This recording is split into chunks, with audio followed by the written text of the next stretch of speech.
Hello, I'm Roelof Rossouw, and I was born in Benoni, the old Transvaal, which is now Gauteng. And my parents took me to every air show that there was, and I still remember that when the mirages came at the end, I would hide between the cars because of the sound. I was very sensitive to loud noises, but aircraft and flight was my first passion at a very early age of 4, and I wanted to become a pilot. It was just my dream, and I started drawing aircraft. I knew them all, the Mirages, the Buccaneers, and those aircraft at that time, and we didn't stay that far from the international airport. Then it was comics, Sunday newspaper, and the daily comic strips like Cisco Kid. Flash Gordon and Tarzan really impressed me, and I started copying them and drawing and coloring in. So I made my own comics instead of doing my homework, studying my lessons. I hated homework. I can say that I was quite a dreamer and had an imagination and made up stories as a child. There was no television then. I lived in my own world, and I would create and draw. I started painting in oils at the age of 14. Subject matter being mostly landscapes and portraits. I discovered the art of Everett Raymond Kingslow of New York, and I just thought, this is fantastic. I want to do portraits one day. At the age of 16, my family and I, we moved to Kathu in the Northern Cape, and there being no English schools, I was sent to Kimberley Boys High and to Bishop's Hostel. And when I was 17, I had a very good art teacher, Miss Bev Shand. She's in Cape Town now, and we were only 4 in the class. Bev organized an art tour, raised funds, and here I was off at the age of 17 to Europe for 4 weeks. Saw about 8 different countries, and I fell in love with Europe and with travel. After school, I went to the army for 2 years. I wanted to become an officer, and I was so disappointed when I failed that very grueling sort of physical tests and everything, and I was very disappointed.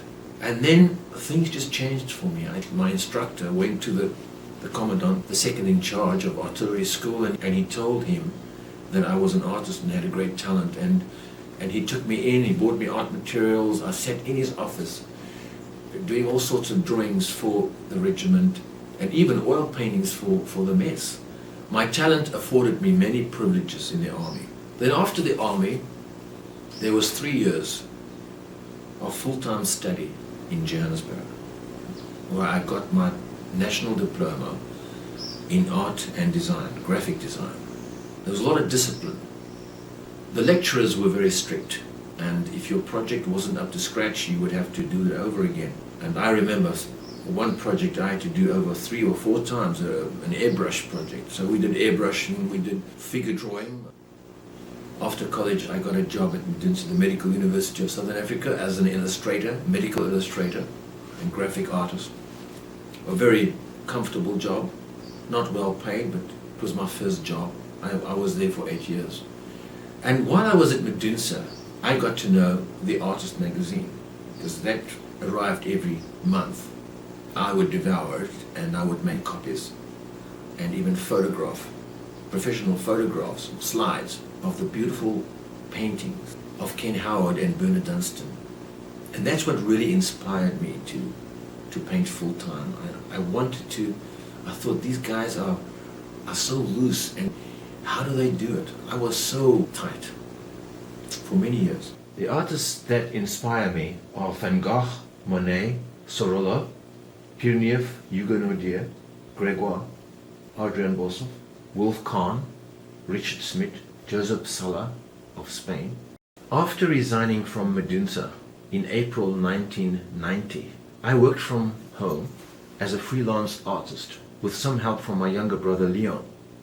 With his talent for marketing, he got me quite a few large commissions. And during this time, I continued to paint in oil, mainly scenes of the Cape. At the end of 1991 and the year following that, it was a most difficult time in my life, as my youngest brother Louis had lost his life in the truck he was driving. He was an artist with great talent too. I also reached a low in my career as nothing seemed to work. I was really down and out, and good galleries were not interested in my paintings. It simply wasn't good enough, and my work was still very tight. But my big break came early in 1992 when I started working for a gallery in Pretoria East. There, for the first time, I could paint every day, and that was the secret of my success. There's no other way that you are going to develop and grow if you don't make time or a place to paint, even if it's just an hour every day. And by the end of '94, my painting had improved to the extent that a top gallery in Johannesburg exhibited my work. Very soon, top collectors and high-ranking businessmen were buying my paintings. And since early '95, I was able to work from my studio at home without the need for any other source of income. Since the mid-1980s, I had tried to relocate to the Cape so that I could be closer to my main inspiration, that which I loved to paint, my passion. I loved the vineyards and the mountains and the harbors and the street scenes and Cape Dutch architecture. The road to the Cape, however, was closed until June 2001, when my parents and I moved to Robertson in the beautiful Breda River Valley. I longed for the peace and quiet of an old countryside town and a large old house with plenty of character. We converted the old garage into a studio with views of the fruit and nut trees.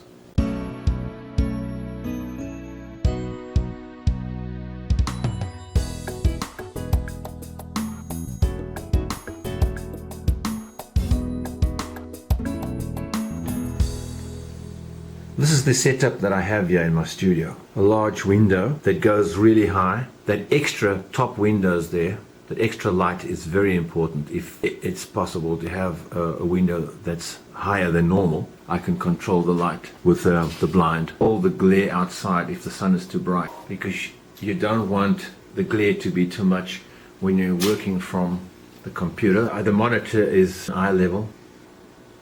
These are the paints that I use.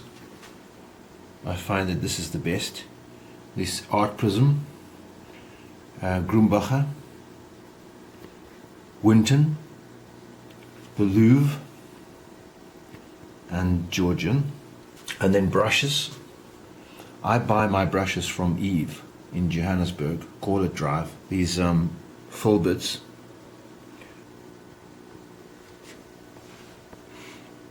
And here I have my brushes and knives. I usually work with only 2 knives that I find the best. This is a very handy knife. You can see it's already it's worn to a sharper point. This is good to scrape off unwanted paint. And this one that's got the rounded tip is good for, say, for trees and mountains.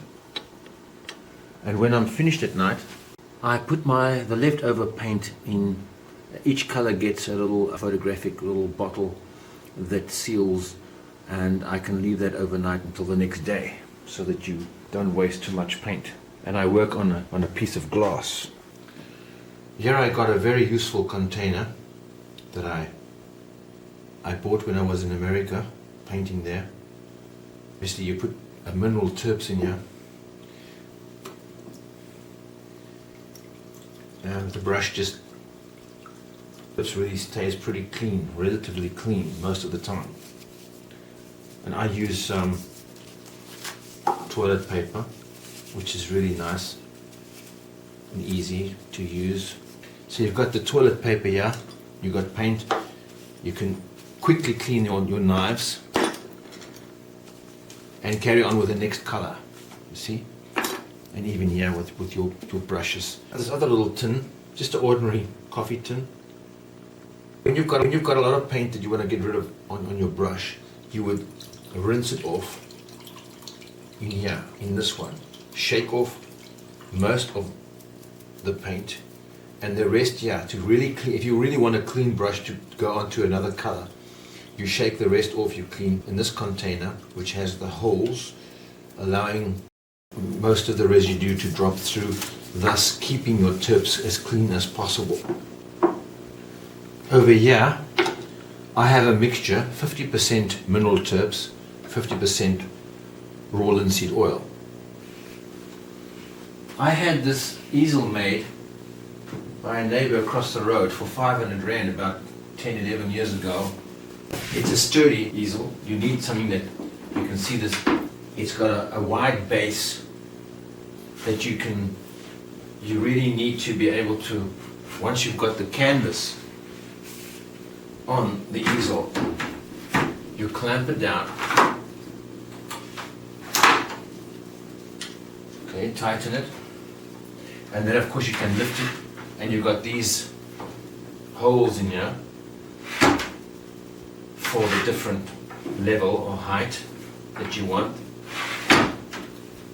And then of course it really needs to be able to take that pressure and not rock back and forth.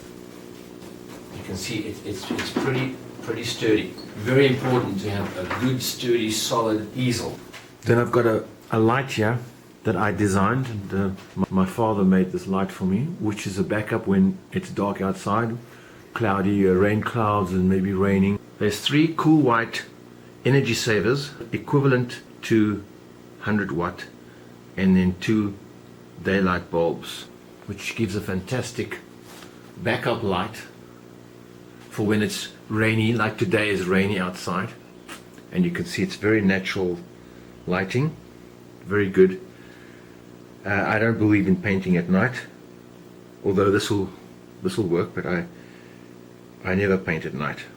Right, we have our palette here, and these are the 9 colors plus white that I use. Titanium white, a long strip there, because you mostly use white. Then your Viridian green or Hooker's green, ultramarine blue, Payne's grey, alizarin crimson, cadmium red, quinacridone orange or burnt sienna, yellow ochre, cadmium yellow hue, and lemon yellow hue. I would say the most important highlight in my career, most important thing that happened, was the time that my paintings appeared in the Hollywood movie Invictus, directed by Clint Eastwood. So early in 2009, an agency, a film agency, went into the Cape Gallery. I had just had an exhibition there. They chose 3 Cape landscape paintings for the movie.